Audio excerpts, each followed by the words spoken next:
Sky's Milena Veselinovic is on a picket line in central London for us. Hearing the stories of those involved. They show no sign of moving today or any time in the near future, Milena. Not at all. They say they can do this week in, week out, and that's because many of the people we've spoken to here say they rely on overtime just to pay their basic bills month to month. They also say that they're shedding staff to other professions that are better paid, and they also have less stress. They say it's simply unsustainable, makes their job unsafe. On the other hand, it seems that this dispute, the parties are such polar opposites. We've just heard from Rishi Sunak that if the striking workers get a pay rise, he says, it would have to be taken away from another part of the NHS budget. So certainly not what the people here would want to hear. And to talk about this, we're joined by Antonia Gosner, who's a paramedic. So Antonia, tell me what's brought you to the picket line today? Today we're at the picket line because of the working conditions that we're forced to be working in. At the moment we can't retain staff, we've got more and more vacancies becoming available. The public aren't getting the service that they deserve. We haven't got enough resources to send to people. But how does being on the picket line today help that? I mean, the waiting lines are already quite long on a normal day. How are you keeping the public safe on a striking day?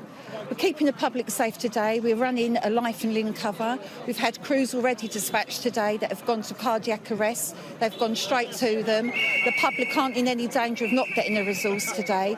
Whereas when you look at what's happening even on non-strike days, people are at risk because we haven't got the resources to send.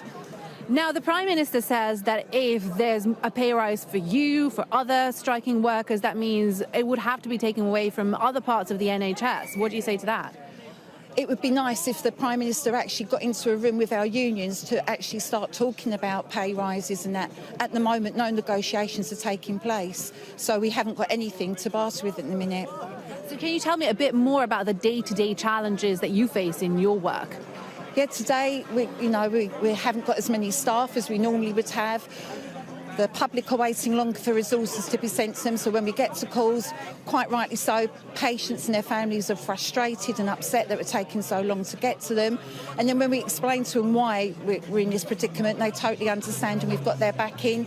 We're waiting ages at hospitals to hand over our patients because, again, there's a shortage of nurses there, and social care there's a shortage in as well, so patients aren't getting discharged.